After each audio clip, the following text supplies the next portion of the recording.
My tan lines and I are here to welcome you back for another discussion about I May Destroy You, episode 7. Can you believe it? It feels like a lifetime ago that we just started. Trigger warning, this conversation and this show discusses themes surrounding sexual assault and rape. So if those are topics that you are sensitive to or don't want to delve into, now's a good time to dip out. I will not take it personally. This episode finally revealed for me why I have not seen it for T. T has been weird since the beginning of the season, and now we know why. And now we see why she's overcompensating by over inserting herself into Arabella's healing process because she feels guilty. So the episode starts out where they are out for T's birthday, gathering supplies for a party. We find out that Arabella is broke. That trash ass cashier. Is this how y'all treat influencers? This is so mean. It reminded me of what happened with the guy who used to play in the Cosby Show, and people shamed him for working at Trader Joe's. Don't career shame, don't poverty shame, don't broke shame, because girl, you ain't rich either. That pissed me off. I wanted him to go back and pull up on her. But anyway, T thinks that she sees Simon in the grocery store. I'm still convinced that was Simon, because we ain't all crazy. But she thinks that she sees Simon in the grocery store and she freaks out. And I'm like, why is she having such a visceral reaction to possibly seeing him? Well, fast forward, she goes to see Simon at work again, and it's just like, listen, we're having a party at Arabella's house. I just want to make sure you don't come. And he's kind of a little bit annoyed and kind of almost smug about it, about the fact that he does hold some responsibility for what happened to Arabella because he left her. But come to find out, Simon and T conspired to lie to Arabella about the fact that T gave Simon the go-ahead to leave her because this is what she always does. And this also speaks to back when Arabella mentioned to T that it's just like in Italy when you left me, and she starts breaking down because it's like you do have a pattern of leaving her when she's in vulnerable situations, i.e. her being really high or really drunk. Someone mentioned to me that they think T might be jealous of Arabella's success and is therefore doing these kind of underhanded things to sabotage her, which would speak to maybe that's why she didn't go ahead and do the speaking engagement at the literary conference. Who knows? T's personality as a whole, I find her insufferable. She got on my nerves a lot this episode. So I continue to be really disgusted by Arabella's literary agents. I don't know what you call them, the publishers. They have no sensitivity to what she's going through. And she read this really, I thought, very beautiful, very poignant piece that she wrote.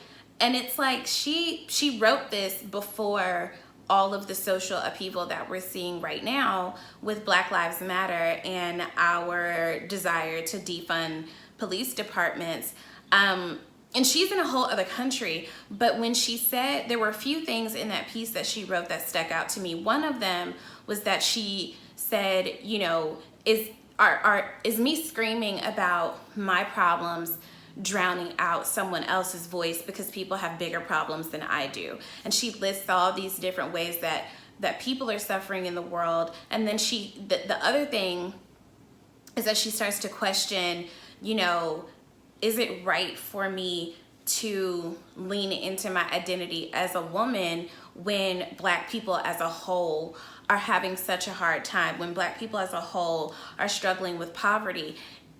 As a Black woman, or a Black person who exists at any intersection other than being straight, male, and cisgendered, it does become, because we're socialized to just we're all in this together, it can be really hard to express what you uniquely experience as a Black woman. It's like people want you to separate yourself as you're either a woman or you're Black. that's not something that we can do or that we should be forced to do, because we exist as both at the same time. And I thought that she put that so perfectly in that piece of, you know, asking, is this fair? And then also something that she said that kind of makes me think about my suspicion of why Megan Thee Stallion isn't really coming out and giving us a whole lot of information about what's actually happening with her, is if something happens to you, do you really want to partner with a police department when police globally have been created for our downfall? They really haven't been, in large part, there to protect and serve like they're supposed to. We're seeing so much statistically how we are disproportionately affected by racist police practices. So if something happens to you, is it right or wrong for you to reach out to a police department to say, this thing happened to me, I need help prosecuting this crime?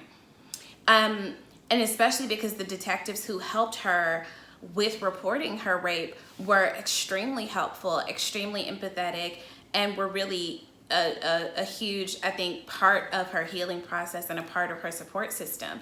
That can be really tricky to tackle with. But she read this piece that I just was like, girl, stitch that on a pillow, put it on a mug, scream it from the mountaintops, because I think a lot of us can relate to grappling with the identity of being Black and being a woman, and wanting justice for the wrongdoings that happen to you, but also feeling like they're so small compared to what happens to a lot of other people. And it can be hard to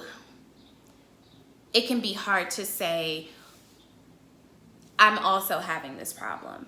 I'm not trying to compete. I'm not trying to say that my problem is bigger, but I am also struggling in this way. So her literary agents were just like, oh wow, this is so great, but we have a contract.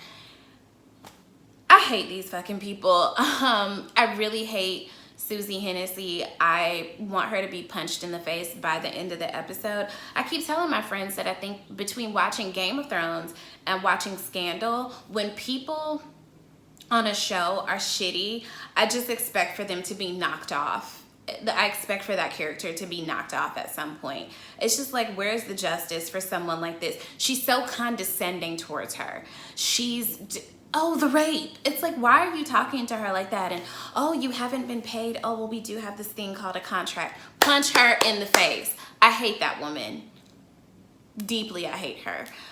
So Arabella's broke. She's run through her advance, and homegirl needs some money. So Theo brings her in to do, I guess, telemarketing for Happy Animals, which is a vegan delivery food service, blah, blah, blah. And then they convince her that they'll pay her a little bit more if she'll do some influencer stuff for them. And this is a conversation that I hear a lot of influencers talk about, where I know Hey Friend Hey is very vocal about the fact that she's very picky about the things that she attaches her name to, and that she's turned down some really big checks just because she felt like the brand was not actually in alignment with her brand, with her as a person, with what she wants to communicate to her community within the wellness space. And it really bothered me that they kept asking Arabella to do a little more and a little more and a little more. First it was, can we take a picture of you wearing this merch? Then it was, can you do these videos? Then it was, can you do a few more? And they just kept pushing her to do a little bit more and a little bit more because she needed this money. And I knew that something wasn't quite right about Theo. You know, Theo tells her she gets a referral fee for bringing in people, and then passes, you know, gives Arabella some of the money. So I'm like, once again, she doing some weird shit with an exchange of money. I don't trust Theo. None of us do. Especially T. T has so much smoke for Theo because I think she's projecting her own feelings about herself onto Theo with this, well, can you trust her? Bitch, can we trust you? No, you haven't told Arabella the truth. She had so many questions about what happened that night, and really was so distraught at the fact that Simon just left her, but he left her under the advisement of T. I'm so annoyed. We find out a little bit more about Kwame. It looks like Kwame is taking a break from the online dating, and understandably so. You know, he endured this trauma. He wasn't able to report it. His friends still don't know. And we find out that he lost his virginity to these two men who just pulled up beside him in a car. And it sounded eerily similar to Funky Dineva's experience of losing his virginity, and it was kind of like, it was an older guy, and it sounds like there was some manner, it doesn't seem kosher, put it like that. And it was like, well, has he been a victim before? Like, was that fully consensual? Like, it was just strangers who pulled up on you? I had questions. Besides that, there's also this guy at the party who's really into Kwame, but he's just like not feeling it. He really clearly wants to take a break. And I was really frustrated with how Arabella locked him in that room with that guy. Even if he wasn't taking a break from, you know, dating, that's not an okay thing to do either, because you don't know that man. And after you just endured what you've endured, where is your awareness about putting him in a similar situation? So just like, it was just like, oh, this is just what Arabella does. She gets drunk, she gets high, she, you know, whatever happens. It's almost like she's putting that same thing on Kwame, because it's like, oh, this is what Kwame does. Like, he just be throwing ass all over the place. So whatever. I was painfully frustrated with Arabella doing that to him this episode. And then we also find out that he's having a bit of PTSD. He goes into this room to call, what was the guy's name? Damon. And I was like, oh, they're still in touch. I was really excited about that. But then we find out that Damon has started dating someone else. And Kwame is like immediately heartbroken. So again, y'all know Kwame is my favorite character. So I was just like, Kwame, my homeboy, like, will you ever know peace? That made me really sad. And then he was just so visibly uncomfortable being locked alone in a room with this guy. Don't lock me alone in a room with a person. Don't lock me nowhere. Like, what the hell, Arabella? Like, her absent-mindedness there really pissed me off. And I was just like, Kwame, please tell someone what happened to you. So he does eventually reveal to T, you know, that he was assaulted, that he tried to report it, that it wasn't successful. And I just felt so bad for him. But he also decided not to tell Arabella at this point in time, which I can kind of understand because she's still dealing with her own stuff. Let's see, what was the other point that I wanted to make here? Y'all know I be having my notes. So Theo, they have a friend that they call Preacher something, I forgot, that I did not put in my notes, sorry. And he's explaining to Arabella how Black people are being exploited, and how, you know, now that Black people have access to these certain things, now white people are telling us that it's wrong for us to indulge in those things. A writer a few months ago, maybe at the top of the year, wrote a piece about how, you know, Black women's relationship to real fur coats, and the fact that they were a symbol of wealth for Black people who didn't have access to, you know, better housing. And this was a way for them to show, you know, like, well, I work hard and I have things. And now that Black women, you know, we've gotten a little bit better, we can afford to like buy ourselves real fur. Now you have the, you know, animal rights activists and things of that nature saying that that's wrong to do. And it's like, well, we just got to the point where we could even afford something that y'all have been able to take part in for centuries because you had access, and now you're telling us that it's wrong for us to have access to those things too. So there is something to that. There is a certain amount of privilege associated with animal rights and climate change and things like that. And just me personally, I recycle, I do my best. I live in New York, so I mostly walk all the time. You know, I don't drive a car unless I'm at home in Atlanta, and even still, I don't like driving, so I use rideshare services. I try to do my part, but I also think that ultimately it shouldn't be the consumer's responsibility. It should be these companies' responsibility to more sustainably source and produce and get rid of, hazardous material. It should be their responsibility to take care of those things. And I think it comes, like I said, it comes with a certain amount of privilege for a person to, oh, I'm vegan and I only eat raw food that I pick from a local garden. Okay, girl, good for you. Don't be draining. But anyway, he does reveal to Arabella how being a part of this campaign, she's being exploited. And Theo comes clean with her and says, I do get more money for the referral fee if I bring in a black person or a person of color. And Arabella's like, wow, okay, well, while we're being honest, I'm also the one who reported you. So I continue to be confused by their friendship, by their camaraderie. And T in her drunkenness did make a good point where it was like, well, did Theo ever come out and apologize or take accountability for the fact that she lied on this black man?